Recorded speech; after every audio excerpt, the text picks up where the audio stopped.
여러분, 네, 윤성은의 쿠키톡에 오신 여러분 정말 진심으로 환영합니다. 저는 영화 배우 계시는 윤성은이라고 합니다. 반갑습니다. 네, 여러분 어떤 마음으로 여기에 오셨는지 정말 예매 때부터 굉장히 경쟁이 치열했었죠? 네, 진짜 여러분 다 위너들이세요. 저도 제 지인분들께 많이 소개를 해드렸는데 대부분 실패하셨더라고요, 예매에. 네, 이렇게 여러분 직접 만나 뵙게 돼서 너무나 반갑고요. 오늘 여러분들 이제 떨리는 마음으로 감독님과 배우분들 기다리고 계실 텐데 저도 같은 마음입니다. 네, 그러면 감독님이랑 배우분들 모실 때 큰 박수로 맞아주십시오. 이호섭 감독님, 배우 강동원 씨, 이현욱 씨, 탕준상 씨 올라와 주세요.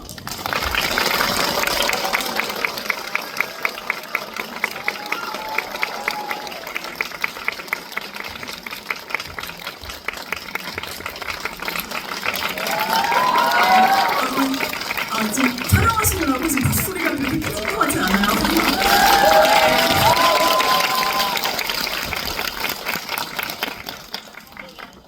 네, 반갑습니다. 지금 방금 설계자라는 영화를 보신 관객분들이고요. 감독님이랑도 직전에 좀 말씀을 나눴는데 감독님 전작은 아마 그래도 관객들과 만날 수 있는 기회가 많았다면 이런 상업 영화는 좀 관객들과 직접 대화할 수 있는 기회가 좀 적거든요. 적은 편인데 여러분들 이렇게 어렵게 예매에 성공하셔서 오신 여러분들 좋은 질문 많이 해주시면 좋을 것 같고요. 감독님도 또 배우분들도 이 시간 정말 잘 즐기다 가셨으면 좋겠습니다. 네, 일단 그래도 이제 여러분들 뭐 질문 준비하시고 하는 동안에 제가 이제 감독님께 궁금했던 것들 아마 여러분들도 공통적으로 갖고 계신 궁금증 여쭤볼 텐데요. 일단 이 영화가 원작이 있는 영화잖아요. 네, 엑시던트라는 영화에서 어떤 점 때문에 이 영화를 다시 만들고 싶다는 생각을 하셨는지 말씀해 주시죠. 원작인 엑시던트는 저도 개봉 당시에 보지 않았었고 조금 더 있었다가 작품을 처음 봤었던 것 같아요. 그래서 제가 범죄의 여왕이라는 작품을 찍고 이제 그 다음 작품을 계속 알아보고 있다가 제가 그냥 작품들이 좀 마음에 드는 게 잘 없어가지고 그냥 우스갯소리로 제가 주변 친구들한테 엑시던트 들어오면 내가 한다 라고 했었는데 진짜 이렇게 엑시던트를 제안을 받아가지고 운명이다 하고 이렇게 들어가게 된 것 같습니다. 네. 네, 그러면은 그 운명적인 만남을 함께 하게 되셨던 그 세 분의 배우분들의 또 인사도 좀 들어봐야 되겠죠. 네. 네, 안녕하세요. 네, 저는 영희 역할 맡은 강동원입니다. 네, 영화 어떻게 보셨는지는 모르겠지만, 네, 오늘 영화에 대해서 재미난 얘기 많이 나눌 수 있었으면 좋겠습니다. 와주셔서 감사합니다. 안녕하세요. 설계자에서 월천 역할을 맡은 이현욱이라고 합니다. 반갑습니다. 감사드리고 재밌는 얘기 많이 나눌 수 있었으면 좋겠습니다. 감사합니다. 안녕하세요. 설계자에서 전만 역을 맡은 탕준상입니다. 반갑습니다. 이런 시간 내서 저희 영화 설계자 보러 와주셔서 진심으로 감사드리고요. 지휘까지 함께 해주셔서 정말 감사드립니다. 네, 감사합니다. 감독님께는 또 이제 캐스팅에 대한 너무 배우복이 너무 많으신 거 아니에요? 이번 영화에 출연한 배우분들이 오늘 같이 해주지 못한 분들까지 해서 너무 다 쟁쟁하고 너무 다 연기도 잘하시고 또 좋아하시는 관객분들이 좋아하시는 분들이잖아요. 네, 세 분 캐스팅에 대해서 말씀을 좀 부탁드립니다. 네, 설계자의 영일의 경우는 강동원 배우님은 모르는 사람이 없잖아요. 그냥 강동원이구나. 근데 저도 그냥 시나리오를 드리고 강동원 배우님이 할까?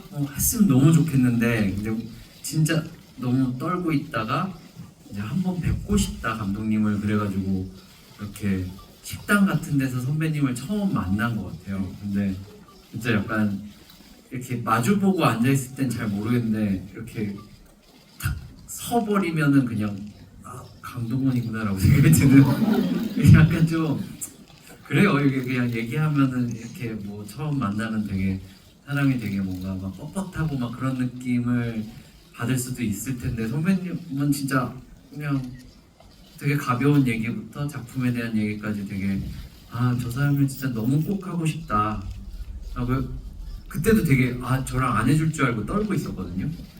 근데 나중에 이제 선배님한테 물어보니까 그렇게 한번 만나자고 하는 거는 그래도 관심이 되게 있는 거다 라고 해서 한참 뒤에 이제 같이 찍을 때쯤에 그걸 물어봤었죠. 그래서 뭐 솔직히 저는 선배님이랑 이렇게 작품을 찍을지도 몰랐고 찍고 나니까 항상 부모님 저희 부모님도 이렇게 동원 선배님밖에 안 보이시나 봐요. 같이 있으면 그래갖고 아들이 안 보인다고요? 네.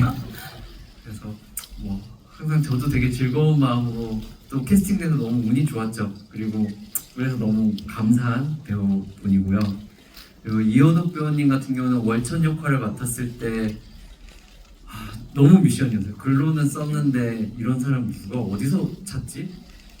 근데 진짜 이제 이현욱 배우님이 나온 그 진짜 예전에 유튜브 영상이 하나 있어요. 인터뷰하는 건데 그거 보면서 일단은 타인은 지옥이다라는 작품으로 너무 멋진 배우라는 사실도 알고 있었지만 그 인터뷰 되게 사적인 모습이 드러나는 순간 아, 월천이다 저 눈빛은.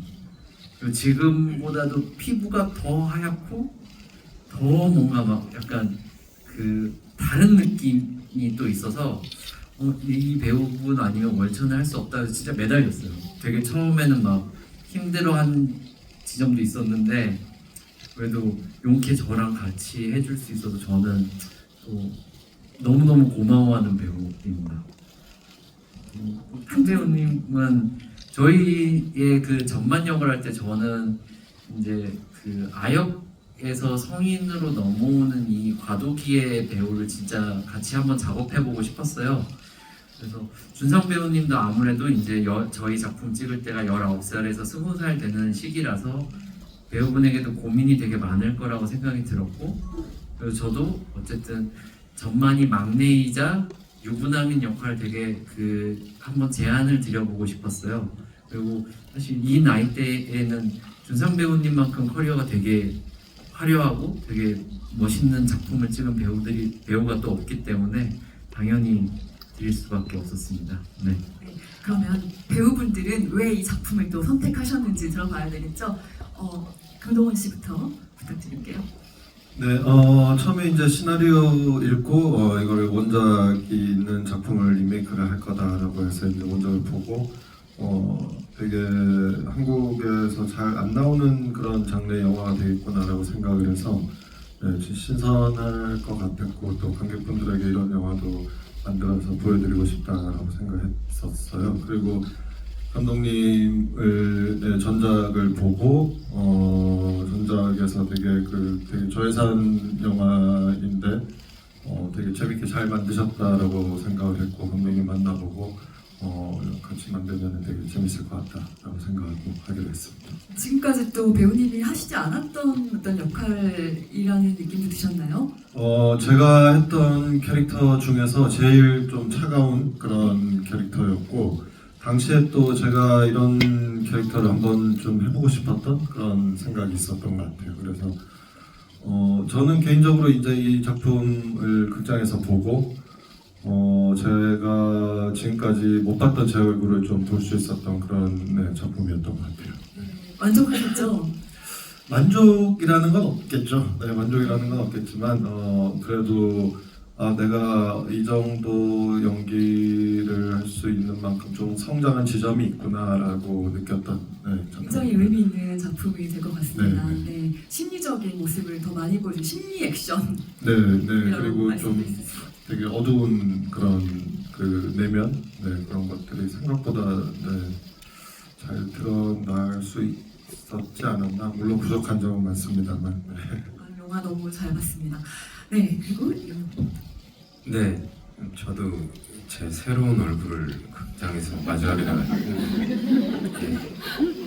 근데 저는 고민을 조금 많이 했어요. 이 역할을 한다라는 게 어떻게 보면은 사람들이 얘기하는 성소수자에 대한 얘기인데 이 부분이 희화화되는 거를 원치도 않았고 좀 제 나름대로는 엄청 고민되는 지점들이 많이 있어가지고 이걸 단순히 제가 연기를 한다라고 하기에는 저한테는 부담이 조금 많이 컸었거든요.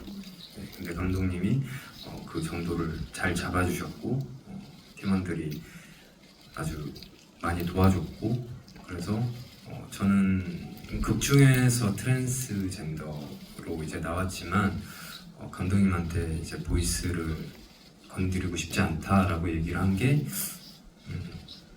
제가 생각했을 때는 사람들이 인식을 하는 순간 그렇게 믿어버리게 되는 그런 것들이 있잖아요.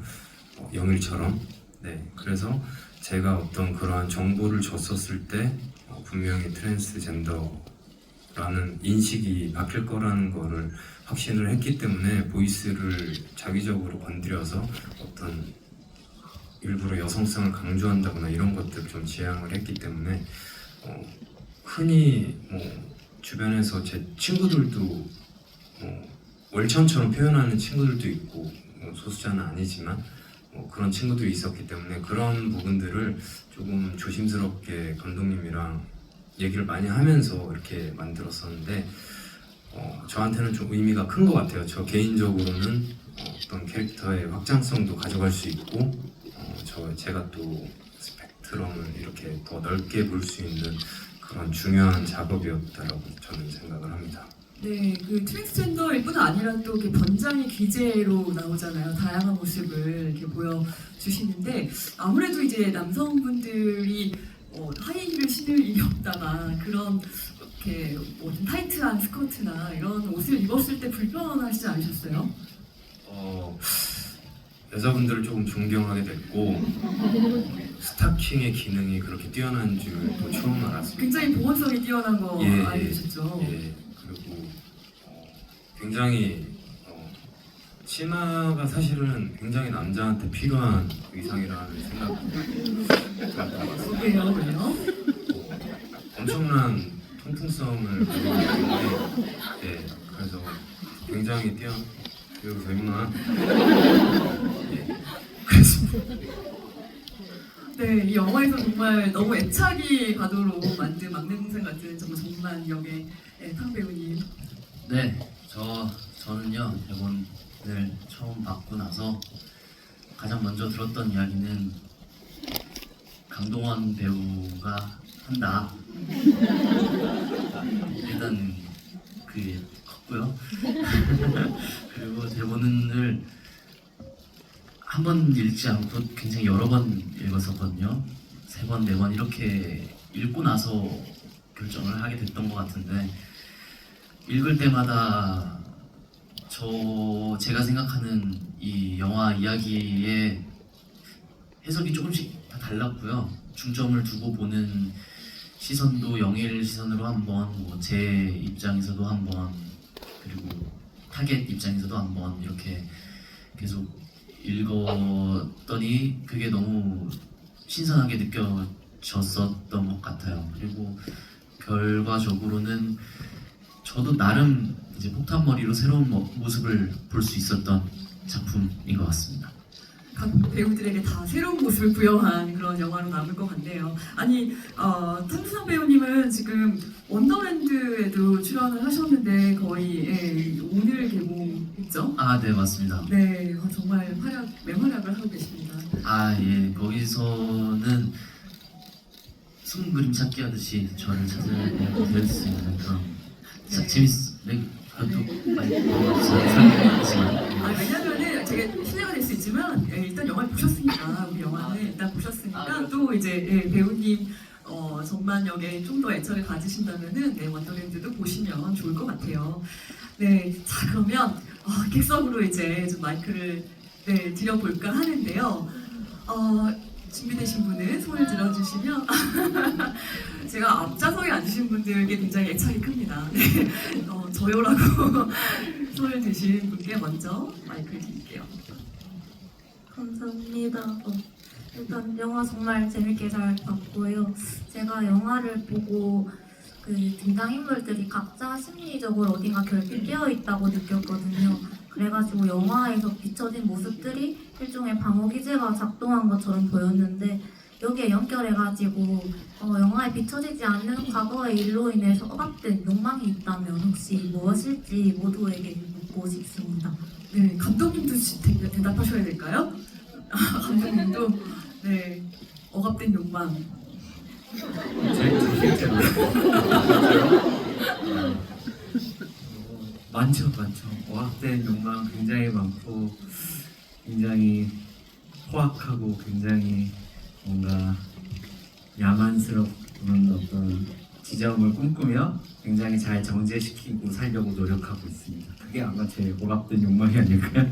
네. 이 영화에서 좀 어떤 한 부분이라도 그런 걸 좀 표출했던 장면이나 캐릭터가 있으시다면요?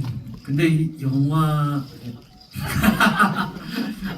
근데 이 캐릭터들에 대한 얘기를 하다 보면 다 저의 어떤 조금의 모습들이 섞여 있어요. 그래서 특히 동원 배우님이 연기했던 영일 같은 경우도 영화 현장은 항상 누군가를 의심해야 되거든요. 누군가는 다 의심해야 하다고 끝내 가다 보면 아 내가 영일처럼 된 거 아닌가? 라는 생각도 들고 실제로 월천 같은 경우는 제 되게 가까운 숙모님의 이름 별명이에요. 월에 처음 본다고 다 맨날 차 올해 처음 해보세요? 아니요 그게 목표예요. 아, 그래서 맨날 그 밤중에 퇴근하면서 이렇게 차 몰고 가면서 앞에 월천교라는 다리가 있었는데 거길 지나면서 월의 천을 벌겠다라고 하는 그 다짐을 항상 제가 듣고서 아 나도 월천 캐릭터 넣어야지. 그리고 전만희 같은 경우도 항상 저는 뭐 어떻게 보면은 막내이자 되게 애살스러운 그런 캐릭터이기 때문에 제가 저 역시도 집에서 막내이기도 하고 그래서 그런 모습이 좀 많이 저한테 이제 들어가려고 했던 그런 지점이 있는 것 같습니다. 네. 아마 배우분들은 본인의 캐릭터에 대해서 영화 속에 등장하지 않는 좀 전사 같은 거 그런 것 좀 생각을 많이 하셨을 것 같아요. 뭐 영일 같은 경우는 영화에서 이제 소개가 되는 지점이 있죠. 네. 짝눈이와 어릴 때부터 함께 자랐고 가족이 없고 그리고 뭐 신분도 저기 뭐 국가에 등록이 돼 있는 그런 신분도 아니고 그래서 이름은 영일 뭐 숫자 1번 네, 영일이라고 불리고 그러면서 이제 이들이 왜 이런 일을 하게 됐을까라고 생각을 해봤을 때 그런 생각을 했었어요. 어릴 때 짝눈이와 둘밖에 없는데 되게 힘들게 살다가 둘이서 어떤 뭐 이를테면 안 좋은 곳에 서 자라서 거기에서 어른들에게 이용당하고 거기서 돈을 강제로 벌게 하면서 살지 않았을까. 그러다가 조금 자랐을 때 그곳에 탈출해서 또 거리를 배회하다 어떻게든 먹고 살다 어떤 또 나쁜 어른들을 만나서 이런 일을 접하게 되고 이 어른들에게서 벗어나기 위해서 이 어른들을 설계해서 정리를 하고 독립해서 자기들만의 회사를 꾸리고 큰 돈을 벌어보자 야망을 가지고 둘이서 일을 하다 너무 힘들어서 제키를 캐스팅하고 일이 점점 커져서 월찬이 캐스팅하고 그러다 월찬이가 투덜투덜돼서 전만까지 캐스팅하고 프리퀄 나와야 되겠는데요. 굉장히 멋집니다. 이런 이야기를 만들어주신 게. 네. 근데 이제 질문이 어떤 결핍이나 이런 거에 관한 얘기였으니까 그래서 이제 영일은 짝눈이에게 되게 집착을 했고 그러면서 또 점점 미쳐가지 않았나. 네. 그렇게까지 생각해봤습니다. 네, 감사합니다. 네, 이현우 배우. 저는 월천의 그런 결핍은 뭐 보셔서 아시겠지만 정체성의 결핍인데 그게 뭐 일단 본인의 그런 자아의 성별보다도 이 세상에 대한 정체성에 것 같아요. 그래서 어떻게 보면은 이 상강부안에서 뭐 서사가 조금 정리가 되긴 했지만 저는 영일이 형을 짝사랑하고 있었고, 그다음에 누군가한테 사랑을 받는다라는 것보다 내가 하는 게 마음 편한 친구였기 때문에 감독님이랑도 그런 정서적인 얘기들을 되게 많이 했었던 것 같아요. 그래서 이 친구가 가지고 있는 결핍, 뭐 일단 뭐 성 정체성 뭐 이런 것도 있지만 뭐 세상에서 이제 내가 어떠한 존재인가에 대한 육상 선수였었을 시절에 아무도 나에 대해서 그렇게 생각하지 않지만 나 혼자서 이제 튀어나가고 싶은 뭐 이런 것들. 그래서 이 친구가 갖고 있는 그런 세상에 대한 정체성에 대한 결핍이 조금 강하게 저는 생각을 하고 감독님이랑 얘기를 하면서 좀 작업을 했었던 것 같습니다. 네, 영희를 짝사랑했다면 정만은 어떤 존재였나요? 저 좋아하는 거 아니었어요? 너무 귀여워. 귀여운 것까지는. 귀여운 동생이죠. 예. 그리고 상강보안에서 가장 행복한, 월천이 가장 행복했던 순간인 것 같아요. 나를 필요로 하고 내가 좋아하는 사람들, 이 집단 속에서 아무튼 귀여운 동생으로 거기까지만. 한마디 하셔야죠 이제 정만 역에. 배우님. 저는 전만이는 아무래도 나이가 굉장히 어리지만 조금 약간 부와 명예라고 해야 되나? 권력과 그런 거에 대한 좀 욕망이 좀 있었던 것 같아요. 그래서 제가 연기를 할 때도 그게 결국 결핍이고 욕망이다 보니까 실제로 나는 유부남이고 빵도 갔다 왔고 굉장히 나는 강하다를 말로서는 표현하지만 온몸으로 나는 약하다라는 것을 보여주는 것처럼 연기를 했었는데, 그래서 저도 처음에 감독님께 여쭤봤을 때 이게 이 유부남이고 이런 설정이 진짜인지 아니면 내가 그냥 강한 척하려고 세 보이려고 하는 거짓인지 이렇게 여쭤봤는데 사실이라고 하시더라고요. 그래서 저는 오히려 그거에 처음에 놀랬고, 그거를 조금은 더 진짜인지 가짜인지 누가 봐도 저렇게 말하는 거 보면 아닌 것 같은데 라는 생각이 들게끔 하려고 했었던 것 같습니다. 네, 그 가장 또 자기와 좀 다른 모습, 뭐 유부남의 뭐 자녀들, 그러니까 책임져야 될 사람들이 있고 그런 모습을 연기하기 굉장히 어린 나이였는데, 그 악착 같은 모습 돈을 벌기 위해서 그런 모습이 너무 잘 표현됐었던 것 같아요.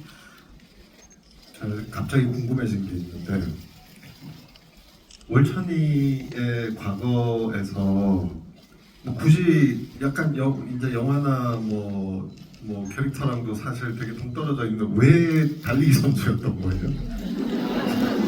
아무리 제 허벅지를 보시고 너무 혹시라도 스타킹 신었을 때 관객들이 너무 놀랄까봐 밀어주신 건가요? 뭐죠? 밑밥이라고 하죠. 밑밥. 저는 일단은 육상 선수를 하게 된 이유는 월천이란 캐릭터 하기 이전에 그 성결정에 고민이 있을 때 굉장히 육체적인 일을 했으면 좋겠다는 생각이 들었어요. 그러니까 그 와중에도 계속 그러니까 육체적인 일을 하고 항상 되게 짧은 반바지와 몸으로 기록을 내야 되는 일을 하는 순간 자기의 기록과 자기가 원하는 지향성이 굉장히 다를 거라는 생각 때문에 육상 선수로 일단은 하고 싶었고, 어찌 보면 또 그 이현욱 배우님이 예전에 약간 기계체조 같은 것도 하셨었기 때문에 이런 전사를 넣는 것이 조금 좋지 않을까 또 생각했지만, 이제 동원 배우님이 물어보신 그런 약간 혹시라도 허벅지가 이렇게 나왔을 때 우리가 좀, 하지만 아까 말씀해 주셨지만 스타킹의 성능은 참 좋았다, 그렇기 때문에 이제 또 잘 이렇게 넘어갈 수 있었던 것 같습니다. 그 주차장에서 정은채 씨 다리 보이다가 이렇게 저는 그래서 죄송합니다 정말. 깜짝 놀랐잖아요. 네, 그랬더니 장면 전환이 그렇게 되는 거였어요. 굉장히 인상적인 장면이 된 부분이었는데, 네, 저희가 질문하신 분들께 지금 에스업투데이라는 화장품 회사에서 핸드크림 드리고 있거든요. 어디 강동원 씨도 하나 드려야 될까요? 아니야, 농담이고요. 저도 네, 질문할 수 있습니다. 질문하신 분들께 선물 드리고 있다라는 얘기를 예, 하느라고 했습니다. 많이 준비했는데 지금 한 분밖에 질문을 못 받아가지고 빨리빨리 진행해 볼 텐데요. 저희 좀 한 분씩 받을게요. 그래야지 여러분의 질문을 받을 수 있을 것 같아가지고 우리 전만역의 황준상 배우께 질문하고 싶으신 분 손 좀 들어주시겠어요? 네, 가운데 저희 딱 가운데 네, 들고 계신 건 이현욱 씨. 제 선물 드리는 네, 진상이었습니다. 네, 어쨌든 저기 가운데 딱 가운데 감사합니다. 계십니다. 네, 네. 안녕하세요.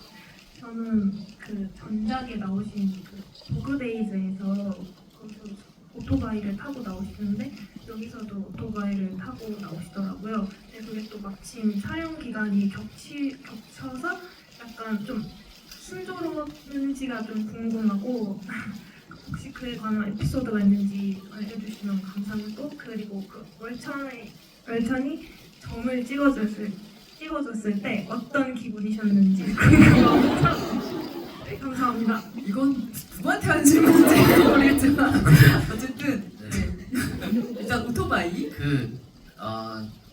올 상반기에 또 다른 영화 강아지 영화 도그데이즈라고 제가 출연한 작품이 나왔었는데 거기서도 제가 오토바이 운전을 했었단 말이에요. 그래서 근데 요 촬영이랑 시기가 굉장히 겹쳐가지고 써먹을 일이 많겠다 했는데 여기서는 좀 짧게 초반에만 짧게 보여지고 그리고 그 오토바이가 도그데이즈에서 운전했던 오토바이는 그 배달용 스쿠터 같은 거였는데 여기서는 좀 더 큰 오토바이였던 걸로 기억을 하거든요. 그래가지고 그때는 진짜로 이렇게 했었는데 여기서는 아주 짧은 거리만 하고 네, 다 대역분이 많다서 해주셨던 것 같습니다. 또 되게 비포장도로나 이런 좁은 길 약간 이런 곳이었어가지고 그랬고 점을 찍어줬을 때는 확신을 했습니다. 나 좋아하는 거 아니에요? 확신을 했습니다. 그랬던 것 같습니다. 이현욱 배우님은 어떤 마음으로 점을 찍어주셨어요? 정말 귀여웠어요. 여러분들 뭐 보셔서 알겠지만 제 대사가 뭐 나올만 하지 않나요? 귀엽다는 대사가. 승무군 궁금해요 목소리. 감사합니다. 뭔가 동상이몽이었다. 네, 근데 정말 친동생처럼 너무 재밌게 찍어가지고 네, 아무튼 촬영장은 재미있었습니다. 이현욱 배우님 정말 눈물 연기 너무 잘하시지 않으세요? 눈물을 뚝뚝 흘리시는데 그 캐릭터랑도 좀 맞지만 진짜 그 전만이 죽었다라는 얘기를 믿지 못하는 그 모습이 잘 표현됐던 장면이 굉장히 인상 깊었습니다. 자, 그럼 이현욱 배우님께 질문해 주실 분 있으시면 네, 손 들어주세요. 네, 제일 먼저 손 드신 것 같아요. 네, 네. 네. 질문 드리겠습니다. 영화를 보는 내내 월천은 주조연 캐릭터 중에서도 타 캐릭터와의 정서적 관계성이 유독 두드러지는 캐릭터라고 느껴졌어요. 그래서 이제 전만, 제키, 영일과 대화를 나눌 때 각자 캐릭터에게는 어떠한 감정으로 대해야 하는지 그 차이점이 어떻게 드러나는지 궁금합니다. 네. 각 다른 캐릭터들이랑 얘기할 때 좀 다른 모습들이 드러나고 다른 감정이었던 것 같다. 네. 네, 그래서 영희를 대할 때와 전만을 대할 때, 또 제키를 대할 때. 어떻게 보면은 제가 아까 말씀드렸지만 영일이 형은 제가 되게 기대고 싶고 어떻게 보면은 제가 방황할 때 이렇게 저를 건져준 사람이라고 생각해서 사랑이라는 감정을 혼자서 이제 짝사랑이라는 감정을 갖고 있었던 캐릭터였고 제키는 사실은 제 입장에선 되게 애증의 관계로 저는 설정을 했거든요. 너무 잔소리하는 이제 엄마 같은 느낌도 있었고 그렇지만 없으면 괜히 불안하고 이런 존재로 저는 관계성을 가지고 왔고 전만이는 사실 저랑 어떻게 보면 비슷한 입사 동기 같은 느낌인데 제가 조금 이렇게 챙기는 입장이고 그러니까 전만이한테는 사실은 되게 형이고 싶었던 정서였던 것 같아요. 네. 뭐 누나라고 이제 하라고 하지만 든든한 형이고 싶었던 그런 관계로 했었고 그 전만이 죽었을 때 이 얘기는 제가 따로 해드리는 건데 저는 그 장면이 가장 힘들었거든요. 전만이 죽었을 때 그때 제가 표현하는 슬픔이 사실은 의심도 받아야 되고 진심도 보여야 되는 그런 거였어서 저는 그 장면이 가장 힘들었거든요. 거기에서 감정 연기를 할 때 이제 영일이 형과의 긴장감도 있어야 되고 이제 제3자가 봤었을 때 의심도 가야 되고 제 감정은 진짜여야 되고 근데 이게 연기하는 사람으로서는 굉장히 조금 아슬아슬 줄타기였거든요. 왜냐면은 잘못하면 감정을 쥐어 짜내는 자기적인 모습이 될 수 있기 때문에 그 장면이 정말 저는 힘들었거든요. 근데 편집을 잘 해주신 것 같습니다. 아니에요. 감독님 그 장면 찍으실 때 좀 어떠셨어요? 정말 원하는 장면 얻었다 이런 생각 드셨을 것 같아서. 네, 저는 일단 그 장면이 저희가 동원 배우님과 현욱 배우님이 되게 예민한 씬이고 영화 극의 어떤 방향성 이런 게 달라져야 되는 씬이기 때문에 현욱 배우님의 반응이나 이런 것들을 되게 기민하게 체크할 필요가 있었어요. 그러니까 특히나 여기서 대화를 나눌 때 제키 얘기를 시작하면서부터 저는 이제 의심 구간으로 들어갔으면 좋겠다는 생각이 들었을 때 흘러내리는 눈물을 닦으면서 표정을 딱 다잡는 순간 저는 되게 이건 두 가지의 방향성이 저도 몰랐거든요. 왜냐하면 배우한테 슬픔과 기쁨을 동시에 연기해 주세요라는 말 할 수 없으니까 한 번에 하나씩밖에 안 되지만 의도치 않게 두 개를 드렸어야 되는 상황이었기 때문에 또 그거를 캐치해주는 이제 어찌 보면은 강동원 배우님이 계속 엄청난 순간 의심을 바로 캐치하고 잡아내는 그 두 시너지를 볼 때 되게 저는 좋았죠. 그날 되게 다들 배우분들 다들 되게 고통스러운 날이었는데 저는 좋았어요. 세트에서 찍기도 했고 다들 되게 저는 되게 세트에서 찍는 날은 편한 날이거든요. 배우분들은 아니지만 어쨌든 그랬었어요. 저희도 그래요. 그래요? 네. 그럼요. 강동원 씨를 중심으로 해서 강동원 씨와 이제 투샷이 잡히는 그 배우분들의 어떤 그때의 긴장감 이게 저는 영화의 핵심인 것 같더라고요. 네, 저도 개인적으로 우리 영화에서 그 장면을 제일 좋아하는 장면 중에 하나인데, 네, 영일의 정말 그 의심병이 도지는 완전 순간이기도 하고, 그리고 진짜 팀원이지만 아무도 믿지 않는 그런 것들을 잘 살려보려고 했고, 찍을 때 되게 재밌었어요. 좀 힘들기도 했지만 눈이 되게 아팠던 기억은 나요. 되게 집중도를 끌어올리려고 최대한 눈을 안 깜빡거리려고 하다 보니까 눈이 되게 아팠던 기억이 납니다. 네. 지금 의심 반 또 믿고 싶은 마음 이 두 가지가 혼재하는 그 상황을 눈을 이제 깜빡거리지 않으면서 네, 어쨌든 엄청나게 초집중하고 있을 때 눈도 깜빡거릴 새가 없는. 네, 그리고 영화는 너무나도 큰 스크린에서 이제 제 얼굴이 나오기 때문에 연기자들의 얼굴이 나오기 때문에 눈 한 번 깜빡거리는 것도 되게 신경이 쓰여요. 그래서 그런 것들을 최대한 집중도 있게 끌어올리려고 신경을 썼죠. 이렇게 고생하신 얘기를 들으니까 저 먼저 죽은 게 다행이긴 하지만 저도 죽을 때 고생했습니다. 누워가지고 비가 막 추운 겨울날에 그랬답니다. 분량상으로 봤을 때는 신뢰점이 별로 없으셨잖아요. 다른 분들보다. 네. 그러면 강동원 씨께 질문 있으신 분들 손들어 주시면 좋겠는데요. 어떤 분께 너무 많은 분들이 손을 드셔가지고 저 이번에는 이쪽으로 와보겠습니다. 맨 앞에 계신 분께 네 맞습니다. 네. 네, 우선 영화 정말 잘 봤습니다. 영일의 캐릭터에 대한 애정이 많이 느껴지더라고요. 오늘 올라온 미혼의 부자의 그런 여러 가지 애정이 많이 느껴지는데 사실 나쁜 놈인데 애정을 붙이기 위해 하신 노력이 있는지 연기하는데 어려움은 없었는지 질문 듣고 싶습니다. 그게 이 영화가 되게 그렇잖아요. 도덕적인 관점으로 접근하면은 굉장히 이상한 영화죠. 그리고 제가 연기하는 주인공 캐릭터, 영일이라는 캐릭터가 이극을 끌고 가는 그런 캐릭터인데 굉장히 자세히 들여다보면 나쁜 놈이란 말이에요.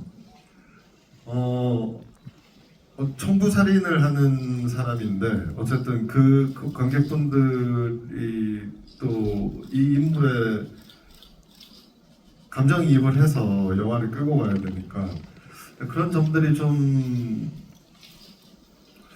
되게 사실 뭐 쉽진 않은 지점들이었어요. 근데 어쨌든 뭐 대본이 그래도 영일에게 감정이입을 할 수 있게끔 쓰여져 있었던 게 있었고요. 그리고 제가 이게 진짜인지 아닌지 뭐 되게 흘러가는 그런 지점들도 있었기 때문에 그리고 제가 청부 살인을 했던 사람들이 일단 나오는 영화에서 보여지는 인물들은 그렇게 막 착해 보이는 인물들이 아니었어서 네, 뭐 일단 뭐 저는 제가 그 영일이라는 캐릭터가 가진 세계 이 영화의 세계관을 믿고 그냥 연기했어요. 네.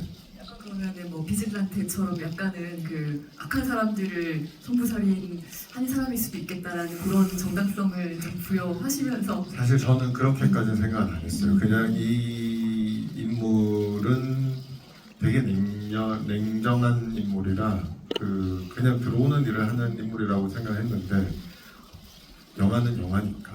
네. 그리고 저희가 진짜로 하는 얘기가 청부살인의 세계에 대한 얘기를 하는 영화는 아니라고 저는 생각을 했기 때문에. 네. 근데 뭐 동원 배우님을 캐스팅할 때 제일 고려됐던 게 얘기했던 것처럼 선인이 아니기 때문에 그런 확신이 있었어요. 동원 배우님이 왔을 때 이 사람이 아무리 악인이라도 뭔 얘기하는지 들어보고 싶을 것 같은 사람이라는 생각이 들어서 이런 완충 장치는 되려 동원 배우님이 온 다음에 별로 생각하지 않았던 지점은 있어요. 그러니까 선인지 악인지 그냥 되게 뭘 말하든 좀 들어보고 싶긴 하거든요. 네.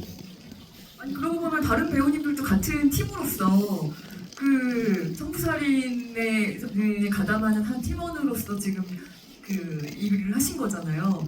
그랬을 때 본인들에게 또 나는 이 일을 그래도 해야만 한다라는 그런 정당성 같은 것들을 어떻게 부여하셨는지도 궁금해요. 저만이는 사실 강해지고 싶어서 이런 일쯤이야 뭐 난 할 수 있어 약간 이렇게 생각을 하면서 영화 속에서 대사로도 나오지만 굉장히 돈이 중요한 친구인 것 같아요. 그냥 뭐 이미 그렇게 아마 그때 유부남이면은 뭐 사고를 친 거겠지만 사고도 쳤고 그러니 뭐 소년원 같은 것도 갔다 왔고 이미 안 좋은 쪽으로 물이 든 상황에서 좀 더 강해질 수 있으면서 돈을 많이 줄 수 있는 곳을 택해서 그냥 자기 일을 한다고 생각했기 때문에 괜찮게 했던 것 같습니다. 저는 생각보다 이런 일을 하는 사람들이 단순하게 생각하는 것 같아요. 그래서 감독님이랑 저는 월천의 이름에 대해서 알고 있었고 월천만 벌자 그걸 알고 있었고 단순하게 이제 포스터에도 나와 있거든요. 형이 하자면 해야지. 그냥 이 사람을 믿고 그냥 따라가는 거지 제가 뭐 살인에 뭔가 그게 있어서 뭐 그렇게 저는 잡지 않았습니다. 네. 좋습니다. 자 감독님께 질문 있으시면 네, 가운데 계신 분이 아까부터 굉장히 손을 빨리 드셨는데요. 네.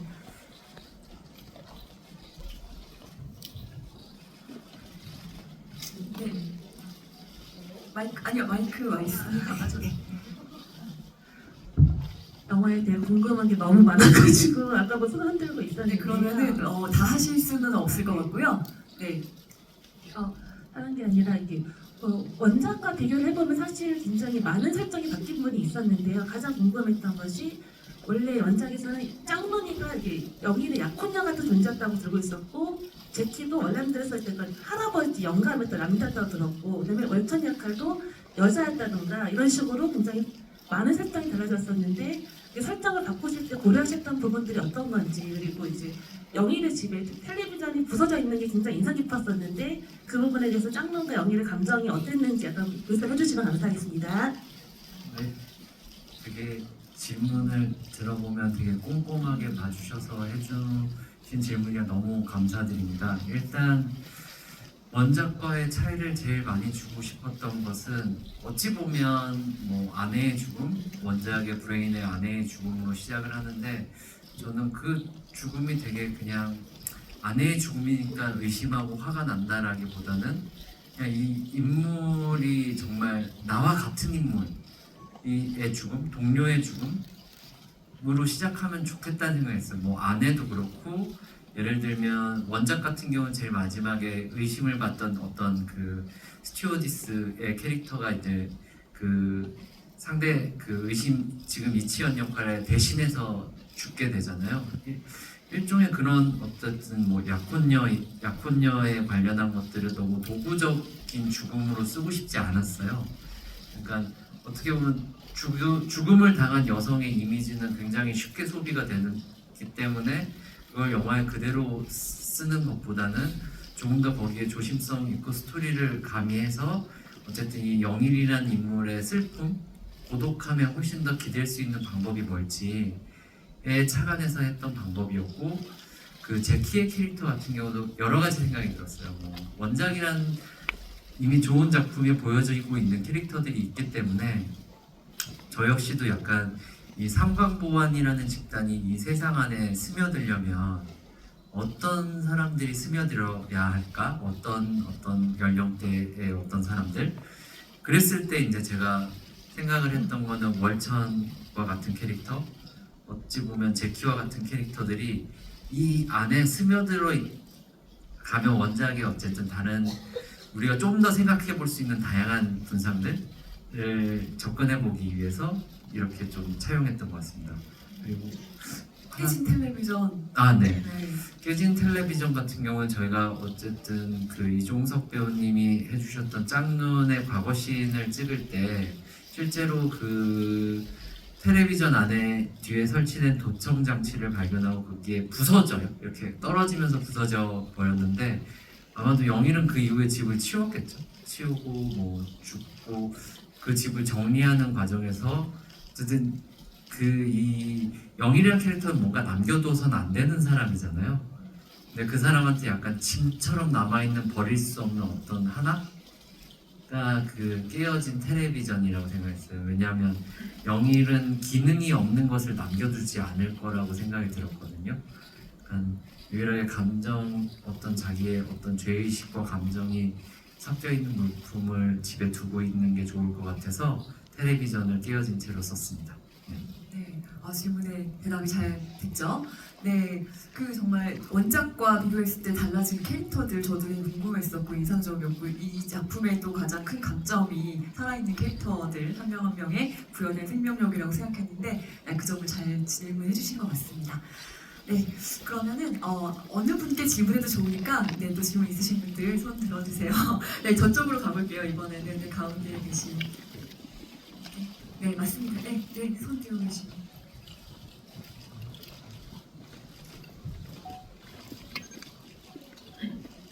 네, 먼저 영화 너무 잘 봤고요. 감독님께 질문 드리겠습니다. 영일의 의도대로 그 청소부와 대결하는 그런 결말로 갔을 수도 있을 것 같은데 결국 진실을 파헤치고 진실에 가깝게 간 하우저가 망상증 환자 취급받으면서 잡혀가고 그리고 영일의 경우에도 영화 마지막 부분에 청소부에 의해서 뭔가 살해당하는 듯한 그런 모습으로 결말을 남겨주셨는데 그 이유가 혹시 진실을 알려고 파헤치는 사람들보다 진실을 손에 쥐고 사람들에게 무엇이 진실인지 믿게 할 수 있는 사람들이 힘을 가진 세상이라고 표현하고 싶었던 것인지 혹은 영일이나 하우저는 자신들이 이미 강하게 믿고 있는 편향된 믿음의 한계를 보여주기 위해서 그렇게 결말을 만드신 건지 궁금합니다. 네, 일단 질문 되게 감사드리고요. 혼란스러울 수 있는 점을 이렇게 이 자리를 빌어서 다시 한번 약간 사과의 말씀을 드립니다. 네. 일단 저 같은 경우는 이게 원작을 보신 분들도 있고 아닌 분들도 계시겠지만 이 이야기는 어찌 보면 영일이 왜 이렇게 됐는지가 저한테는 더 중요했던 것 같아요. 그러니까 영일이 누군가를 어쨌든 되게 철저하게 붙잡고 싶었던 어떤 마음에서부터 시작된 어쨌든 파국이라는 생각이 들었거든요. 그래서 뭐 이거를 원작에 어떤 없었던 텍스트를 조금 더 주면서 영일에게 완결성을 주고자 했던 지점이 있고, 그리고 아까 말씀해주신 이 두 가지 의도는 다 동일하다고 봐요. 근데 이제 저 같은 경우는 그렇다고 생각이 들거든요. 우리가 실제로 뭐 실제를 영화 안에서 그대로 표현하고자 하는 건 아니지만 뭐 범인이라는 게 잡혔다고 했는데 그 사람이 범인인지 아닌지 잘 모를 때도 너무 많고 뭐가 진실인지 아닌지도 우리는 잘 모르잖아요. 그래서 제가 어찌 보면은 어떤 사실을 알고 싶었을 때 너무 무기력해지더라고요. 분노하기도 하고. 근데 이게 어찌 보면은 영일 사고사로 살인 청부를 하는 영일과 지금 관객석에 앉아 있는 우리 같은 저 같은 글 쓰는 사람들과 맞닿아 있는 어떤 의심이라는 생각이 들었어요. 굉장히 장르적인 고민이지만 그게 이 우리 일상에 스며드는 어떤 의심으로 같이 오는 순간 저도 관객분들과 함께 우리도 못 찾은 것들이 있는데 왜 이럴까라고 생각이 들어서 이제 이야기의 끝맺은 부분에 어쨌든 그 단초로 남겨둔 거였고, 이거는 어찌 보면 뭐 이거를 생산하는 사람과 그걸 받아들이는 사람, 그러니까 영일 같은 경우는 그걸 받아들이는 사람의 입장으로 우리처럼 감정이입을 하고 볼 수 있는 게 아닌가라는 생각에서 이렇게 결말을 지었던 것 같습니다. 혹시 설명이 되시나요? 네, 되셨을 것 같아요. 근데 굉장히 명확하게 뒷부분에는 그래도 말씀을 해주셨다고 저는 생각했거든요. 뭐 여러 매체 인터뷰에도 나왔지만 그 체스 말과 사람의 모습으로 어떤 게 사고사였고 어떤 게 이제 계획된 그 청살인이었는지 그런 것들도 좀 일단 감독님이 표현하고자 하시는 부분을 하셨던 것 같고, 그리고 이제 뒷부분에 약간 김신록 씨의 모습을 비춰준 부분이나, 근데 여기서 하나 저는 플러스해서 그 인물에 대한 질문을 드려야 될 것 같아요. 이동희 씨의 존재, 그분의 등장과 역할은 이 영화에서 어떻게 좀 비춰지길 원하셨는지. 일단은 저희 설계자라는 영화에서 어떤 댓글이나 이런 반응으로 어쨌든 리액션을 하는 화면이 나오기를 원치는 않았어요. 그러니까 이제 레거시 미디어에서 개인 미디어로 넘어가서 이 어떤 우리가 주성직의 사망 사고를 두고 어쨌든 접근하는 여러 방식들이 있을 거라는 생각이 들었고, 누군가는 뭐 진짜 여기 사실이 하나 있다면 누군가 돌을 막 던지다 보면 하나 맞잖아요. 그러니까 하우저의 캐릭터 역시도 항상 그렇게 의문을 제시하거나 미스테리나 이런 걸 통해서 이 사회를 바라보려고 했던 굉장히 어쨌든 자극적인 소재들을 찾아가면서 따라다니는 메카 유튜버 설정이지만, 이 역시도 우리가 뭐 인터넷 보다 보면 익명성으로 가려진 어떤 이런 개인 매체들로 굉장히 막 강한 의심을 얘기하는 인물들이 또 있기 때문에 이 역시도 어쨌든 자기가 어떤 받은 데이터를 통해서 제일 마지막에 영일을 유추해내는 건 자기 어떤 확신이었던 것 같아요. 그게 어찌 보면은 청소부를 의심하는 그 영일과 또 모스맨을 의심하는 하우저가 둘이 같은 꿈을 꾼 어떤 순간은 서로 만나는 순간이라는 생각이 들었기 때문에 이 하우저의 캐릭터를 설계했던 것 같습니다. 그 이동희 씨는 다른 배우들과는 만날 일이 없으셨었죠, 촬영할 때? 영일과 한 5m, 4m 정도. 그러니까 뭐 전화로만 통화해서 연기 같이 하고 이러는 경우들도 있고 배우분들은, 그런데도 충분히 또 그 텐션을 또 살려야 되고 좀 어려우신 점이 있으셨을 것 같은데요. 나중엔 또 이제 본인이 모스맨으로 지목을 받기도 하고. 네, 안동원 씨 혹시 하실 말씀 있으세요, 이거에 대해서? 저희가 처음에는 모스맨으로 정확히 지정하는 설정이 아니었죠, 그죠? 네, 그러다가 이제 시나리오가 조금 수정이 되면서 그런 설정으로 바뀌었는데 그 전에는 그런 설정도 있었어요. 그 제가 취조실을 나와서 복도에서 마주치는 거예요. 잡혀 들어가고 원래는 그리고 그 방송국 건물에 불을 지르죠. 그죠? 좀 더 음모론자 같은 캐릭터였었어요. 그래서 영희를 정확히 지목하는 것도 아니었고, 그래서 그 결말도 재밌지 않았을까라는 저는 생각을 하고 있어요. 디렉터스 컷이나 뭘 좀 찍어놓은 거 없으실까요? 일단 불은 못 피우고요.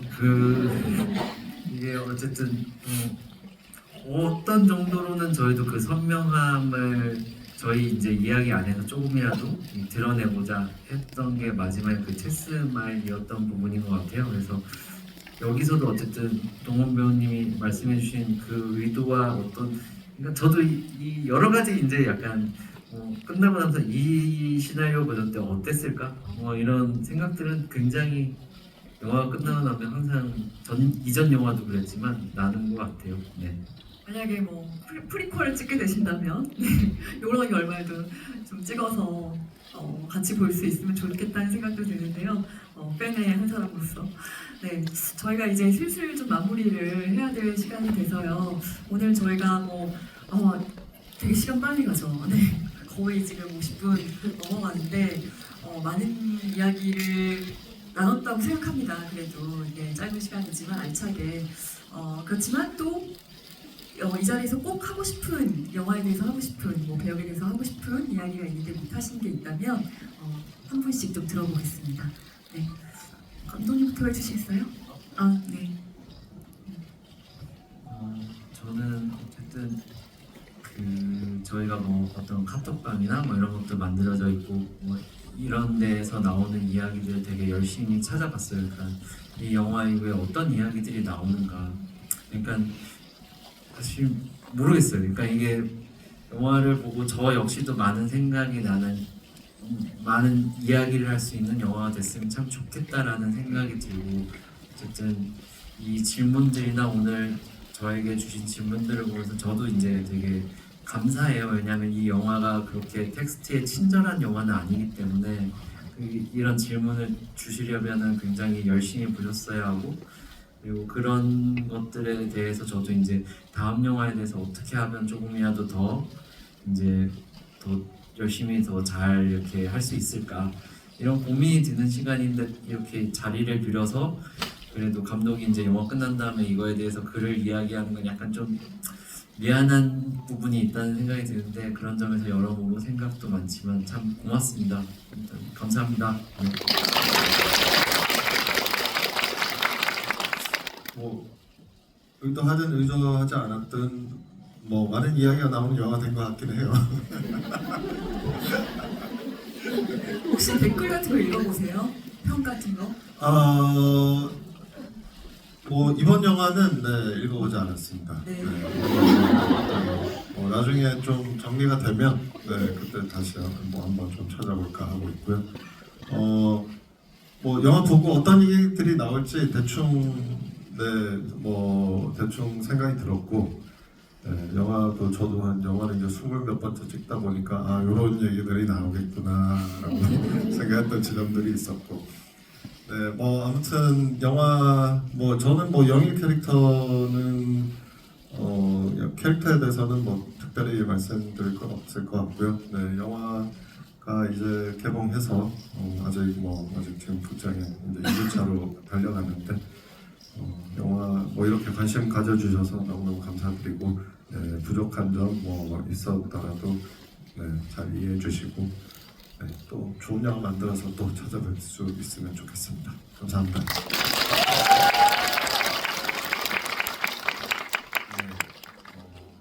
저도 앞에서 감독님이랑 영일이 형이 얘기했던 것처럼 이렇게 관심 가져주셔서 너무 감사드리고 각자의 이제 여러 관람객분들의 취향이라는 게 있잖아요. 그런 것들도 저는 존중을 하고 이렇게 그래도 호불호가 갈릴 수 있겠지만 그래도 이렇게 관심 가져주시는 분들 때문에 한국 영화의 다양성이라는 게 좀 더 생기고 이렇게 용기라는 것들도 생기는 것 같아요. 그러니까 여러분들 내 취향이 아니었다라고 해서 아이씨 막 이런 거보다 한국 영화에 용기를 주셨다라고 생각하시면 저는 참 좋을 것 같아서 저는 이제 관람평 같은 거 이렇게 우연히 이렇게 보다가 앞에 수면이라는 두 글자를 보고 바로 안 봤거든요. 누군가한테는 이렇게 졸리다 약간 이런 표현이었던 것 같은데 취향일 수 있어요. 그것도 존중하고 그분이 피곤했을 수 있잖아요. 그럴 때는 그렇기 때문에 근데 어찌됐든 간에 영화관에 이렇게 찾아주시는 게 한국 영화에 저는 지금 한국 영화 시장이 되게 움츠려 있잖아요. 그래도 이렇게 와주셔서 GV도 관람해 주시고 하는 게 한국 영화에 큰 용기를 주시는 거라고 저는 생각합니다. 어쨌든 와주셔서 감사드립니다. 네. 한국 영화에 정말 큰 도움을 주신 거예요. 저는 그렇게 생각을 하고 이제 배우님이 마지막으로 말씀하셔야 되니까 제가 이제 세 분이 말씀하신 거에 조금만 덧붙이자면 저는 이 영화의 가장 큰 적은 선입견인 것 같아요. 이 영화가 액션이 많고 범죄 액션 영화라고 생각하고 오시면은 조금은 좀 느리다 이렇게 생각하실 수 있을 것 같은데 저도 이제 N차 관람했거든요. N차 관람하면서 그 질문하신 그런 어떤 디테일들이나 이런 것들의 훌륭함을 계속해서 발견하게 되더라고요. 더 많이. 네, 그래서 여러분들이 좀 해주셔야 될 일은 이 영화는 액션 영화가 아니다. 그런 선입견이 없으면 분명히 그 심리적인 갈등과 그 정서의 변화들 추적하는 어떤 추리하는 그런 재미들을 다 좀 만끽하실 수 있는 그런 작품이라고 많이 좀 소문을 내주십시오. 해주실 수 있죠? 네, 감사해요. 네, 그러면 마지막으로 저도 감독님과 영일이 형과 월찬이 형이 말씀하신 것처럼 관심 가져주셔서 너무 감사드리고요. 정말 사실은 보는 사람들마다 제가 대본 읽었을 때 느꼈던 것과 같이 어떤 지점에 중점을 두고 영화를 보느냐에 따라 그리고 영화를 보는 관객 입장에서 내가 무엇을 믿고 싶은지에 따라 각자 보신 분들마다 영화의 해석이 다 다를 거라고 생각을 해요. 그래서 그게 좋은 쪽으로의 해석이 됐든 안 좋은 쪽으로의 해석이 됐든 간에 같이 이렇게 보러 오신 분들이나 그런 분들하고 함께 설계자를 주제로 이야기를 나눌 수 있는 영화가 되는 것만으로 너무 감사드리고요. 그리고 그렇게 이야기를 나누면서 더 재밌을 수 있는 해석으로 여러분들이 합의를 하셔서 그렇게 기여를 해주셨으면 좋겠습니다. 다시 한번 오늘 소중한 시간 내서 끝까지 이렇게 자리 지켜주셔서 너무 감사드립니다.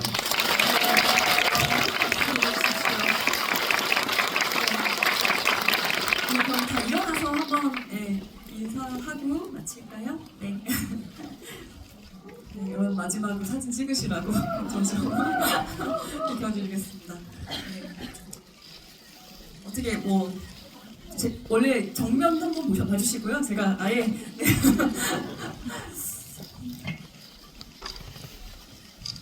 이렇게 어색하게 해주셔서 제가 너무 지금 무리한 부탁드린 거 아니죠? 왼쪽 한번 또 봐주시고 왼쪽 보시겠습니다. 네. 왼쪽에서 위로 확실하게 지금 가운데 보시겠습니다. 네.